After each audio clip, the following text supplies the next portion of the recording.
There we are.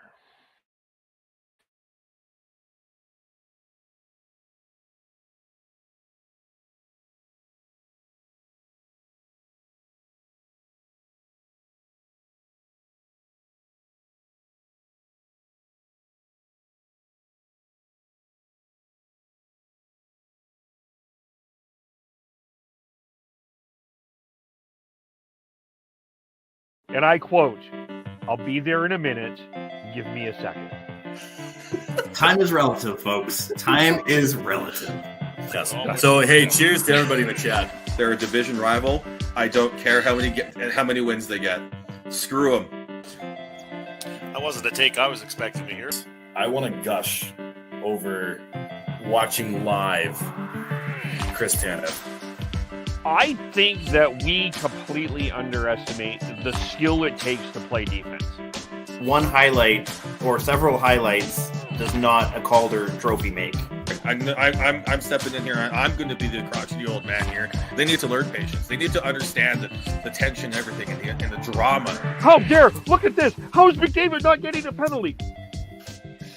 You guys need to calm down with this, okay? You guys need to calm down with it. Well, hello there. Welcome to the Shifts and Pucks News Pack for Tuesday, November the 1st. It is now November. So you can follow us on Twitter at Shifts and Pucks, Facebook.com Shifts and Pucks, YouTube.com Shifts and Pucks, Twitch.com Shifts and Pucks. Of course, we are live right now as well. And of course, subscribe wherever you get your audio, as well as on the Area 51 Sports Network. It's game day for both the Calgary Flames and the Vancouver Canucks. We'll touch on that.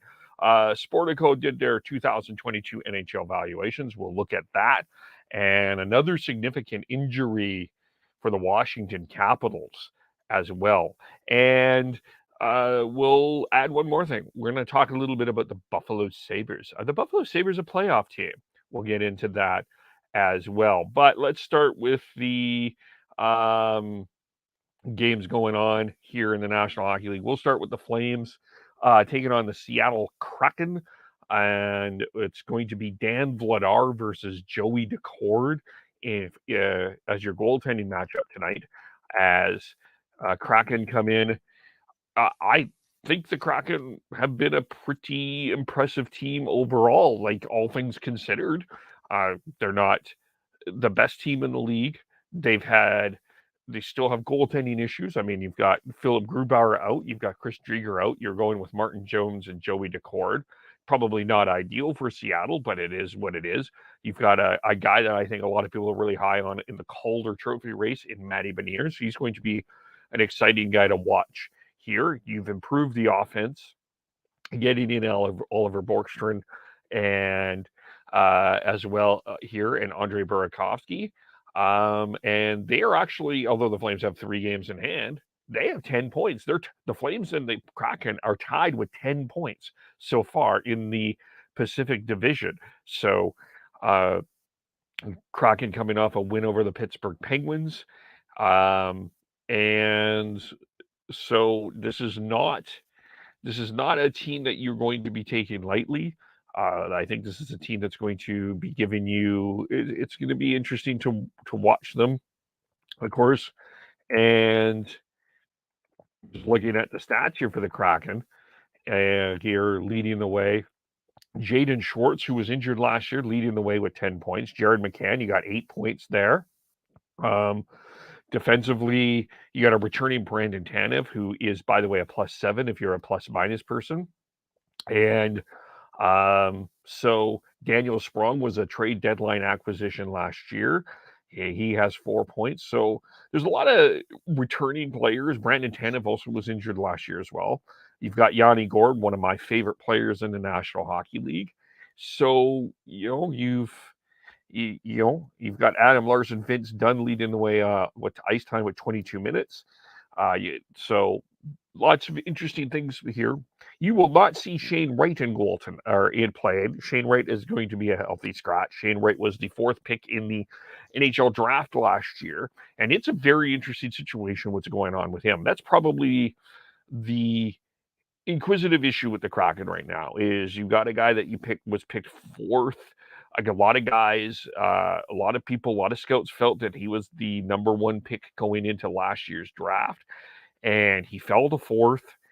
Yeah, mostly I think because of the lack of game action that he had, and we'll be interested to see what happens there. He Do you send him back to junior? He's what happens in junior? The Kingston Frontenac are not considered championship contenders. So Jeff Merrick discussed the idea of maybe if Kingston trades him to an OHL contender, that would help Shane Wright. But ultimately, I think for everyone involved, Shane Wright needs to play games. He's a young star. I think he's still going to be a highly anticipated, high impact player in the National Hockey League, but he needs games to improve and to get himself ready. And it's been kind of a little bit of a bumpy road for that. We've had the pandemic. There's been a number of situations. I don't know why or how Shane Wright hasn't played many games. I think was a draft question for him. But that's the big issue with the Seattle Kraken coming in. But it's a much improved team. I'm not saying that necessarily they're a playoff team, but their forward group is better than what we've seen before. Defensively, probably still some questions there. You've got an exciting star in Manny Beniers, so it should be an interesting game. What's interesting in this game for the Flames' perspective is what is the lineup? Of course, you got Dan Vladar starting in goal. You have Adam Ruzicka replacing Kevin Rooney in the lineup. We do know that. Based on the lines yesterday, it was Lindholm with Milan Lucic and Tyler Toffoli, Nazem Kadri, Jonathan Huberdeau, Andre Mangiapane, Michael Backlund, Dylan Dubé, Blake Coleman. That line reunited, and you had Ruzicka between Lewis and Ritchie, with Rooney the extra skater. Now, do they go back to the lines from original, or do they stick with what they're going with? I have a hunch they're going to stick with Kadri, Huberdeau, and Mangiapane. I know Daryl Sutter was talked a little bit about trying to see who that fit is. Is the fit Lindholm? Is the fit Nazem Kadri with Huberdeau? So I think they're going to give that at least this whole game to see. And what I would suspect would happen is we'll probably see Dylan Dubé at some point with Lindholm and Toffoli tonight, and then you move Lucic with Backlund and Coleman. That's my hunch. But you can comment there and let us know what you think on that. But the Flames coming off a really good hockey game against the Edmonton Oilers there. But that's what's kind of looking like there. So the Flames, the Kraken, we'll be talking Flames on Thursday. That's our Thursday podcast, Flames focused. Canuck talk tonight, Canucks, New Jersey Devils. So Sean, Tyler, and crew will be on 5:30 Pacific, 6:30 Mountain to preview the Canucks and the New Jersey Devils. Devils coming in very hot right now. They beginning of the year, there was a lot of speculation on the future of Lindy Ruff. There was fire Lindy Ruff chants in the Prudential Center, and now this team has won 3 in a row. They are 6-3. They are 1 point currently behind the Carolina Hurricanes in second place in the Metropolitan Division. No Andre Palat tonight for the New Jersey Devils. He was a free agent acquisition. One of the off-season acquisitions they brought in here. So looking at just pulling up what their stats are here. The Devils did improve though last year. They brought in a guy that I think there were a lot of Canucks fans that were intrigued about the idea of bringing in John Marino. He ended up in New Jersey. He's been a good ad for them. And so looking at that here, you've got leading the way. You brought in you're getting better goaltending from Mackenzie Blackwood. Sorry, not Mackenzie Weegar, Mackenzie Blackwood. Jesper Bratt has been a revelation this year, 15 points leading the way. Nico Hischier, 9 points. Jack Hughes, 8 points. You got Dougie Hamilton, 7 points. there. So you got Ryan Graves, another solid defenseman with the Devils. So you got Jonas Siegenthaler, a guy that's been coming up a little bit. Dawson Mercer's another exciting player. So not not a bad team in New Jersey. Ice time leaders is you got Hamilton, Marino, and Siegenthaler play 20 minutes a night for their on defense. You also got Damon Severson, a lot of people are high on. So that's a pretty good top 4 that you've got going on there. So that's that there for the Canucks. Looks like both Brock Besser and Quinn Hughes are game time decisions. Ethan Bear, Jack Studnicka make their debuts tonight. Looks like Katcher Demko will get the call and goal.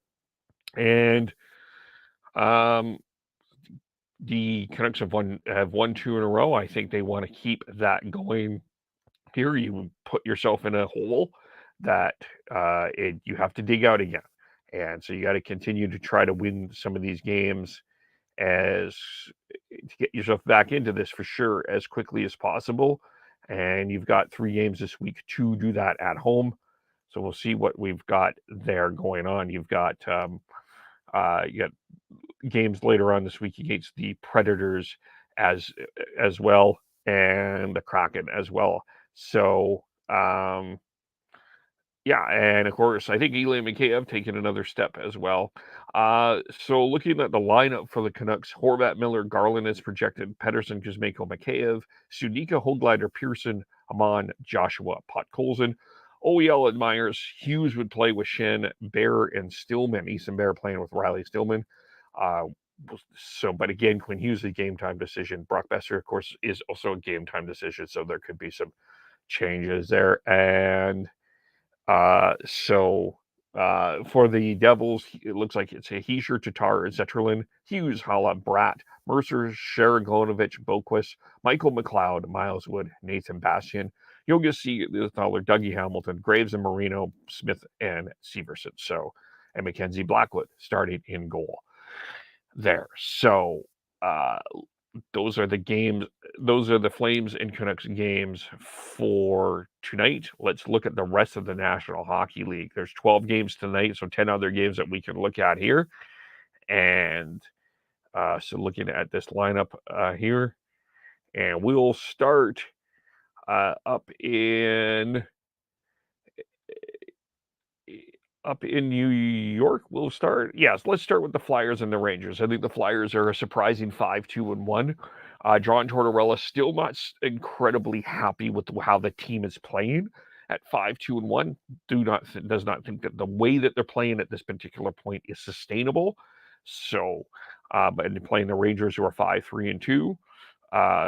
Carter Hart has played very well, starting goal for the Flyers, and you've got Igor Shesterkin starting in for the New York Rangers. Just for the Flyers here, Sean Couturier out still another 2 to 3 months. He's injured as well. And Philip Cheadle and Krapstov out for the New York Rangers tonight.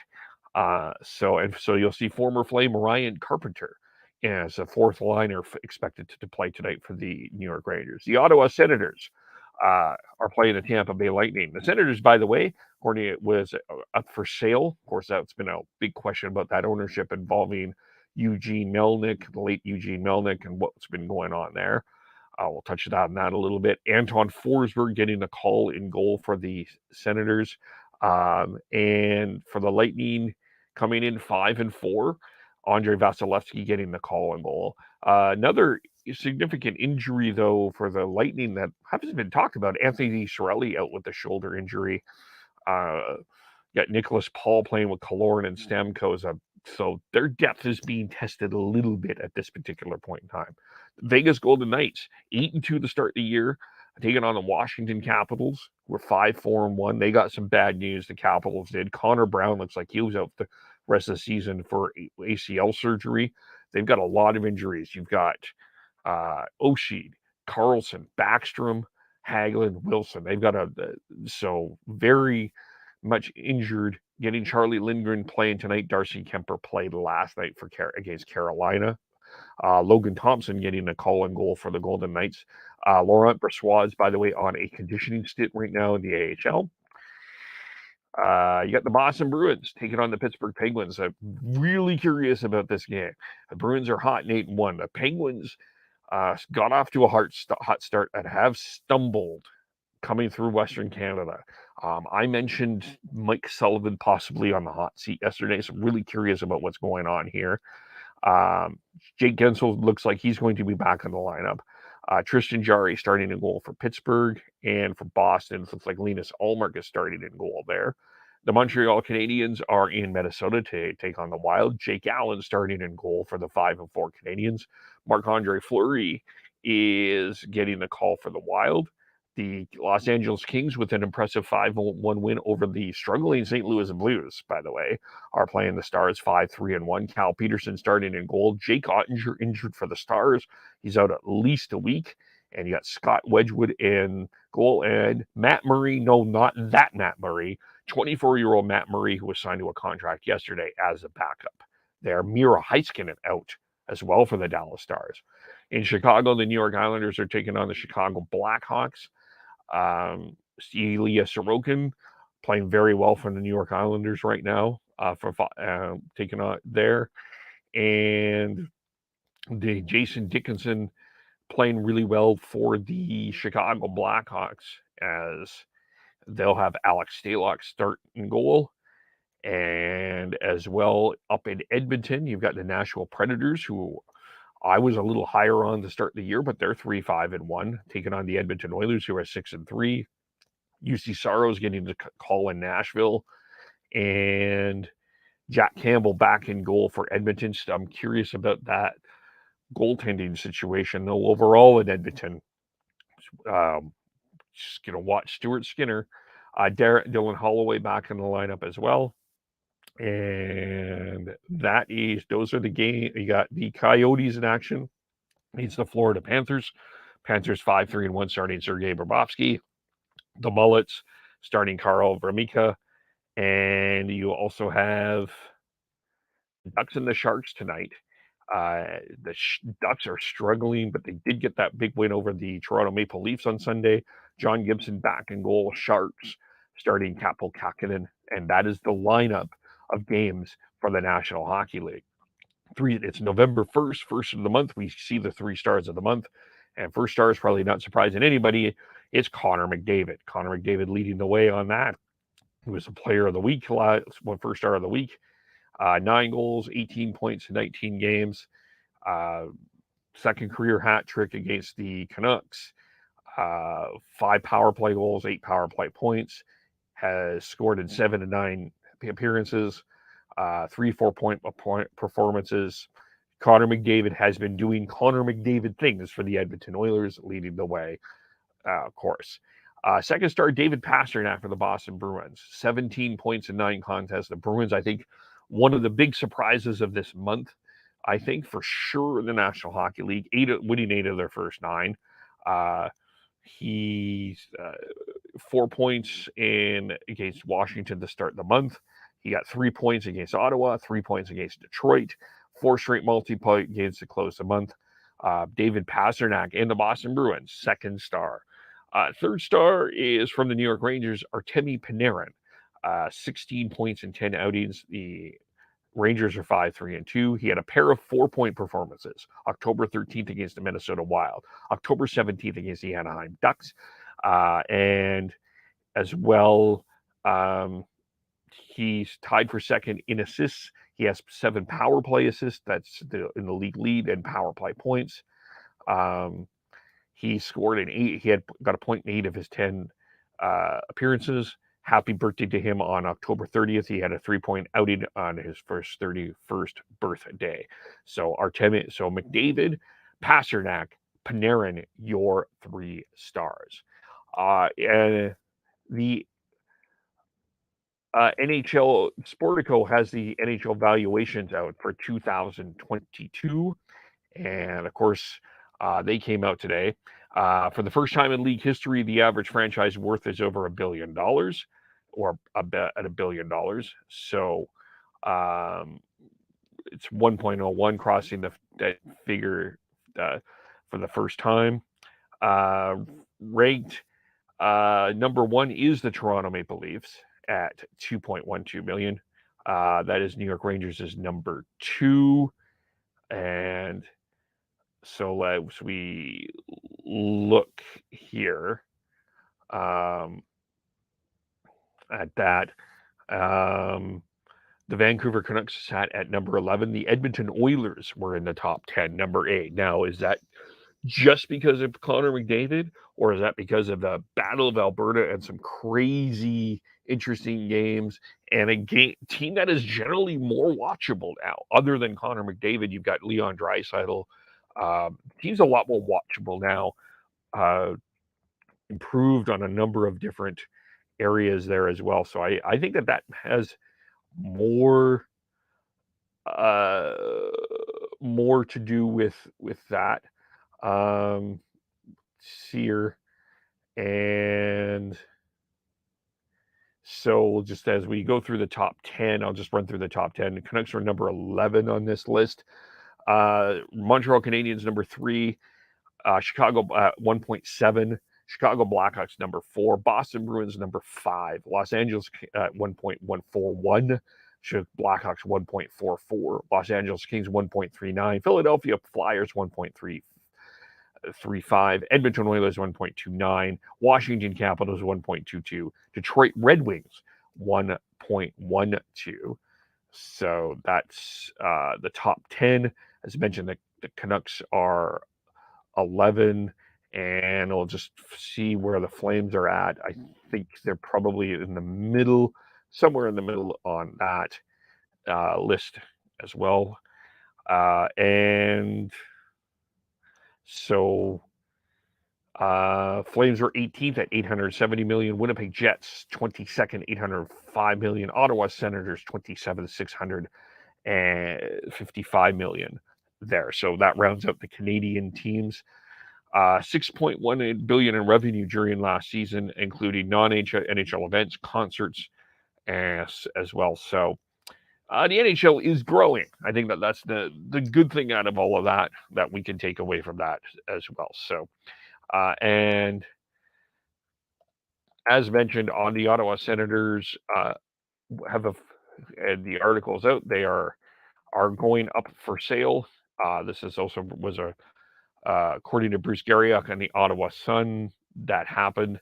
Some speculated they wanted that arena deal to be done before this happened, but looks like that is what's going on there.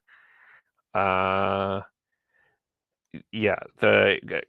to the article, confirmed that Gal Lighthouse Sports Partners, a New York based investment bank, has been retained by the family to sell a franchise, reported by Sportico. Expectation that, according to leaked sources, that the Senators will remain in Ottawa. Expect the discussions to pick up within the next month for that. And first time since the passing of the late Eugene Melnyk that there's been any talk publicly that the team will be sold. Franchise is part of late Melnyk's daughters, Anna and Olivia, who've been operating business as usual since his passing in March. So that's what's going on. We'll keep an eye on the Ottawa Senators, and that's the NHL story. Let's look here at let's have a look at the AHL as well. So we have the Abbotsford Canucks and the Calgary Wranglers to look at as well. Players of the month came out here. First, we'll just quickly look at that article here. And you've got the Coachella Fire forward Jesper Frodin, Bridgeport Islanders forward Ruslan Ishikov, and Wilkes-Barre Penguins goaltender Dustin Tokarski are the players of the month for October. Frodin's found the score sheet in his first 6 outings. Started with a 3-point effort in a 6-5 win over the Wranglers on the 16th. that was here. Ishikov is also the AHL Rookie of the Month. 4 goals, 7 assists for 11 points in October.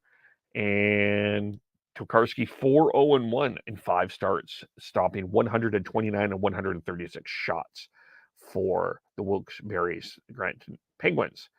And 1 game happened tonight and today already. Shootout here for that, and it was Bridgeport beating Charlotte 4-3 in a shootout. WHL, we'll touch on them before we close out for the here. Get ourselves ready. Connor Bedard is the player of the month. Not surprising, he's had a fantastic start. 14-game point streak, leading the way in for the WHL. We'll be writing a monthly, or we're writing up of what's going up on a WHL, working on that right now. But there's more than Connor Bedard, by the way, and that's going to be one of my focuses. Connor Bedard has been an outstanding story, but there's some other players that are doing really well. In terms of goaltender, it's a tandem, the Kyle Kessley and Rhett Stosur. 13 consecutive wins for the Red Deer Rebels. That's another story to keep an eye on. They're in the WHL, and those are the goalies of the month. 5 games tonight. You've got Everett taking on Winnipeg. You got the Victoria Royals taking on the Lethbridge Hurricanes. You've got Vancouver taking on Medicine Hat. Tri-City is in action against Prince Albert, and it is Prince George in Seattle to take on the Seattle Thunderbirds. So that will be the news for today. Again, a reminder, it's Sean, Tyler, it looks like Chris doing the Canucks preview, Canucks Devils, talking about the new acquisitions, Ethan Bear, Jack Studnicka. Was the riot act, reports of the riot act of Jim Rutherford read? Where are we at now with the Canucks? Now that they've won 2 in a row, is the tear it down, rebuild theory out the window? Where are we at? All of that they will discuss, and it's reverse retro night, so the Canucks are wearing their new Johnny Canuck jerseys, so keep an eye out for that. You can follow Sean at Beardy Canuck 03, Tyler TNOBLE, Chris Schneidz, SCHNEIDZ, Devin Gordhouse 09 as well. Oh, before we go, before I wrap it up, I wanted to just one other thing. I forgot. Wanted to talk a little bit about the Buffalo Sabres. Sorry about that, and then I'll do the wrap up. The Sabres came off a pretty impressive 8-3 win last night. Tage Thompson scored 6 points. Tage Thompson had a big year last year, was signed to a big contract in the off season. There was not a lot expected to the Buffalo Sabres this year. There hasn't been a lot expected from the Buffalo Sabres at all.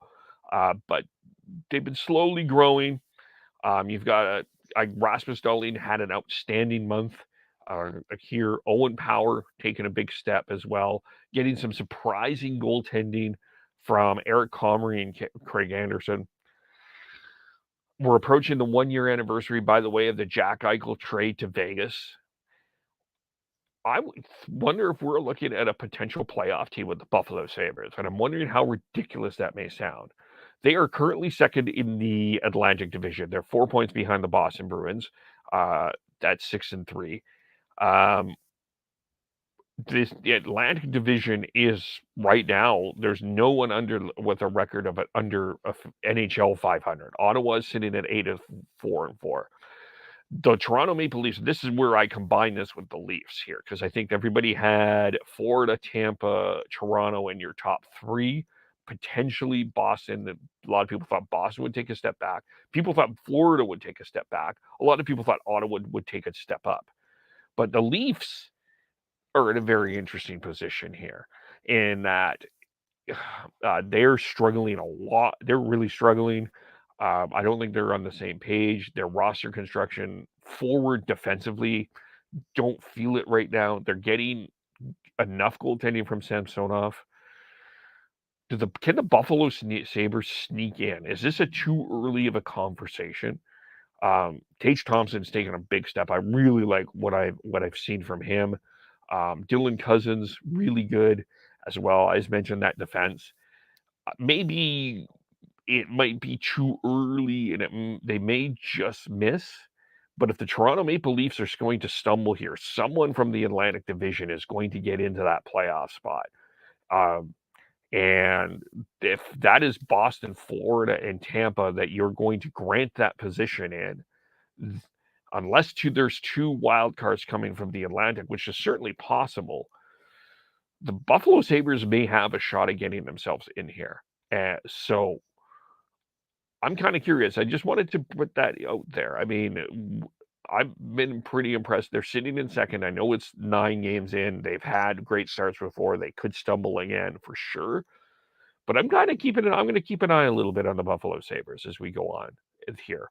Very curious about them as we watch them. And I made an 8-3 against another team that I think a lot of people were, they beat the Yzerplan. A lot of people were talking about the Yzerplan, the Detroit Red Wings, and the Buffalo beat them quite handily. So this certainly looks like a team that is taking steps in the right direction. And maybe they don't make the playoffs this year, but they're starting to turn this around. And underrated what Alex Tuch has meant to that team too. He's been a really good add to Buffalo as well. And then you got a first-round pick out of that Jack Eichel deal. Tage Thompson fitting in well. Going to keep an eye on him. All right, now I'm done here. We'll go recap follow everyone. Follow Sean Beardy, Canucks 03, Tyler TNOBLE, Christian Schneids, SCHNEIDZ, Devin Gordhowe 09. I am KEVULE, Shifts and Pucks, Facebook, YouTube, Twitter, Twitch. Subscribe wherever you get your audio, as well as on the Area 51 Sports Network. Thank you for watching. Thank you for listening. We'll talk to you all very soon. Bye for now.